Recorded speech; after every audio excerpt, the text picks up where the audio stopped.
Headlines प्रायोजक राम बंधू पापड आटा आणि पापड मसाला।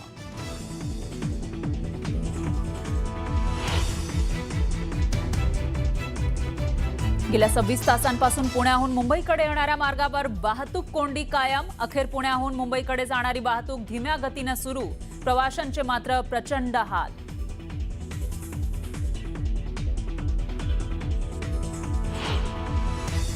एक्सप्रेसवेवर अपघात झाला। टँकरमधील गॅस सध्या दुसऱ्या टँकरमध्ये शिफ्ट करण्याची प्रक्रिया सुरू। वाहतूक कोंडी सुटायला आणखी 4 ते 5 तास लागण्याची शक्यता।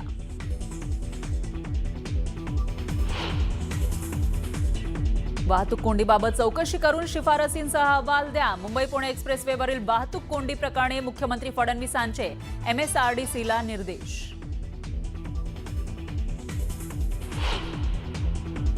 महापौर उपमहापौरांची निवड होण्यापूर्वीच महापालिकेकडून करोडोंची उधळपट्टी। 2.5 कोटी खर्चून खरेदी करणार 13 SUV कार।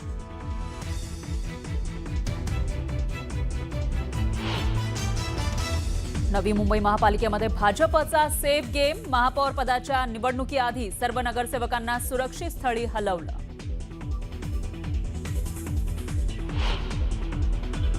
राष्ट्रवादीच्या विलीनीकरणाच्या चर्चांना उधाण। सहयोग निवासस्थानी शरद पवार सुनेत्रा पवारांची महत्त्वाची चर्चा।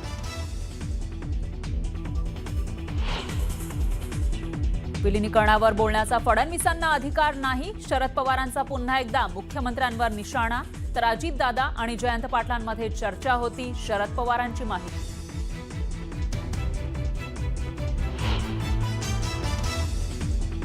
गोरेगावमधील इमारतीमध्ये लिफ्टमध्ये हायड्रोजन गॅसच्या फुग्यांचा स्फोट। पेट्रोल पंपासमोर असलेल्या अनमोल टॉवरमधील घटना।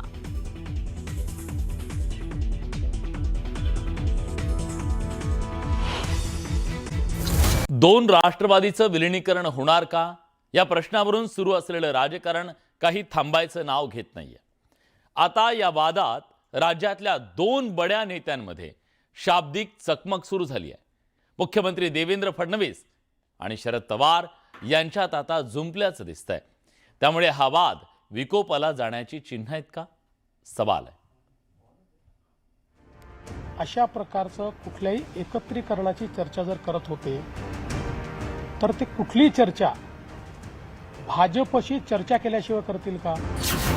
हा माझा उल्लेख करण्याचा काय अधिकार समजलं। या सगळ्या चर्चेत ते कुठेच नव्हते। त्यामुळे त्यांना भाष्य करायचा काय अधिकार मला माहिती।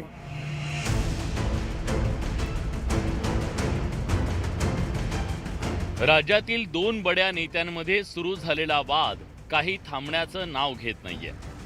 राष्ट्रवादीच्या विलीनीकरणावरून पवार आणि फडणवीसांकडून दावे प्रतिदावे केले जात आहेत। हे 2 बडे नेते आमने सामने आल्यामुळे राज्यातलं राजकारण ढवळून निघालंय। अजित पवारांच्या निधनानंतर राष्ट्रवादीच्या विलीनीकरणाचा विषय चर्चेत आला। दोन्ही राष्ट्रवादीच्या मोठ्या नेत्यांकडून दावे प्रतिदावे केले जात आहेत। त्यात मुख्यमंत्री देवेंद्र फडणवीसांनी उडी घेतल्यानं हा वाद आणखी चिघळला। 12 तारखेला याची घोषणा होणार होती असा दावा शरद पवारांच्या पक्षाकडून केला जातोय। याबाबतच्या बैठकीचा व्हिडिओ समोर आला। तर दुसरीकडे जिल्हा परिषद निवडणुकीच्या बाबत ही चर्चा झाल्याचं सांगत विलीनीकरणाची चर्चा फेटाळून लावली आहे। या चर्चांमध्ये राष्ट्रवादी काँग्रेसच्या विलीनीकरणाच्या चर्चांवर प्रतिक्रिया देताना अशी चर्चा झाली असती तर अजित पवारांनी नक्की सांगितलं असतं असं मुख्यमंत्री फडणवीसांनी म्हटलं। त्यावर फडणवीस या चर्चेत नव्हते तर त्यामुळे त्यांना भाष्य करण्याचा अधिकार नसल्याचं प्रत्युत्तर शरद पवार यांनी दिलंय। आमच्या पक्षात आणि अजितदादांच्या पक्षामध्ये एकत्र काम करण्याची प्रक्रिया सुरू करावी याच्यात एकमत होता। 3 मीटिंग झाली आणि निर्णय आत्ता जाहीर करायचा होता 12 तारखेला आणि ही तारीख अजितची दिलेली होती। की समजा अजित पवार साहेब हे अशा प्रकारचं कुठल्याही एकत्रीकरणाची चर्चा जर करत होते तर ते कुठली चर्चा भाजपशी चर्चा केल्याशिवाय करतील का? त्यामुळे ते जर चर्चा करत असतील तर त्यांनी भाजपशी चर्चा केली असेल, ते करत नसतील तर वेगळी गोष्ट आहे. त्यामुळे मला असं वाटतं की पहिल्यांदा तर हे लक्षात घेतलं पाहिजे. पुन्हा एकदा सांगतो, चर्चा करायची नाही करायची, विलिनीकरण करायचं, सर्वस्वी 100% राष्ट्रवादी काँग्रेस पक्षाचं डोमेन आहे. हा आमची अपेक्षा एवढी असेल, कुठलाही निर्णय घेण्याच्या आधी त्यांनी आमच्याशी चर्चा एकदा करावी आणि ते करतातच. त्यांना हा माझा उल्लेख करण्याचा काय अधिकारी समजलेलं या सगळ्या चर्चेत ते कुशल नव्हते. त्यामुळे त्यांना भाष्य करायचा काय अधिकारी मला माहिती नाही. दोन्ही राष्ट्रवादी काँग्रेसच्या विलिनीकरणाच्या चर्चेविषयी दावे प्रतिदावे केले जात असले तरी विलिनीकरणाची चिन्ह काही दिसत नाहीयेत. कारण दोन्ही पक्षांची राजकीय परिस्थिती वेगवेगळी आहे. अजित पवारांच्या राष्ट्रवादी काँग्रेसचे 40 आमदार आहेत तर शरद पवारांच्या पक्षाचे 10 आमदार आहेत. लोकसभेत अजित पवारांच्या पक्षाचा 1 खासदार आहे तर शरद पवारांच्या पक्षाचे 8 खासदार आहेत. महापालिका निवडणुकीत अजित पवारांच्या पक्षाला मर्यादित यश मिळालं तर शरद पवारांच्या पक्षाचा सुपडा साफ झाला. अजित पवारांच्या राष्ट्रवादी काँग्रेसकडे जास्त आमदार असल्यानं आणि अजित पवारांचा पक्ष सत्तेत असल्यानं त्यांच्या पक्षाचा वर्चस्व आहे. आता अजित पवारांच्या निधनानंतर या विलिनीकरणाची चर्चा अजित पवारांच्या पक्षाच्या नेत्यांनी खोडून काढली आहे. पवारांच्या पक्षाला एनडीएत येण्याची अटही एक प्रकारे अजित पवारांच्या पक्षाच्या नेत्यांनी घातली आहे. अनेक लोकांचा समोरच्या काही म्हणजे सगळ्यांच्या म्हणजे मी मोठे साहेबांचा विषय नाही मांडत, पण बाकी काही लोकांनी अशी चर्चा केली होती की दादा आपण का एकत्र काम करू शकत नाही. पण त्याच्या पलीकडे जाऊन कुठली चर्चा झाली असं मला जाणवत नाही. आणि मला वाटत नाही की माझ्यासारख्यांना बाजूला करून काही दादांनी निर्णय घेतला असेल. जो विचार आम्ही घेऊन निवडणुकीला सामोरं गेलो त्या विचारावरती 13 कोटी जनतेने शिक्कामोर्तब केलं आहे. त्यामुळे आमचा राजकीय विचार एनडीएसोबतचा आहे.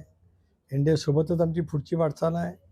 मी अनेकदा म्हणालो, पुन्हा एकदा म्हणतो की एनडीए म्हणजे भाजप प्रणित मित्रपक्ष, UPA म्हणजे काँग्रेस प्रणित मित्रपक्ष. भाजप प्रणित मित्रपक्षांच्या एनडीएमध्ये आम्ही आहोत. ही भूमिका ज्यांना मान्य असेल ते त्याच्या संदर्भातला विचार करू शकतील.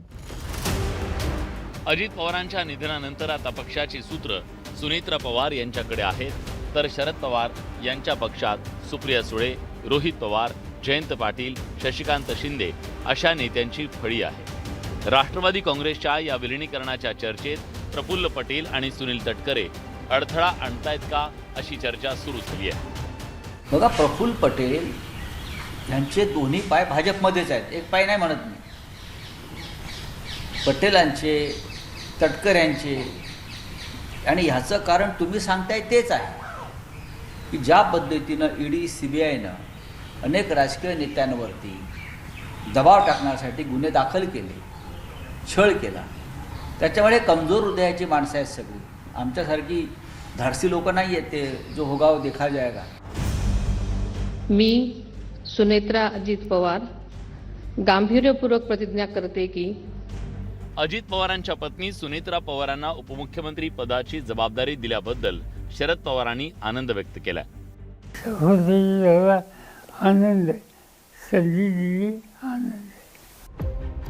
अजित पवारांच्या निधनानंतर 3 दिवसाच्या आत घाईघाईनं सुनेत्रा पवारांचा शपथविधी पार पडला. त्याबद्दल विचारलं असता पवारांनी बोलणं टाळलंय. लागलीच त्या ठिकाणी शपथविधीचा कार्यक्रम घेतलाय. मला काही त्याचं भाष्य करायचं. लागलीच त्या ठिकाणी शपथविधीचा कार्यक्रम घेतलाय. मला काही त्याचं भाष्य करायचं. अजित पवार यांच्या भूमिकेमुळे राष्ट्रवादी पक्षात फूट पडली. त्यामुळे आता 2 पक्षाचं पुन्हा एकत्रीकरण करण्यासाठी देखील अजित पवारांचीच भूमिका महत्त्वाची होती. आता तेच अजितदादा हयात नसल्यानं राष्ट्रवादीच्या विलिनीकरणाचा पेच निर्माण झालाय. आता दोन्ही राष्ट्रवादी काँग्रेसचं विलिनीकरण होणार की केवळ या चर्चाच राहणार हे आगामी काळात स्पष्ट होईल. Bureau report, news 18 Marathi.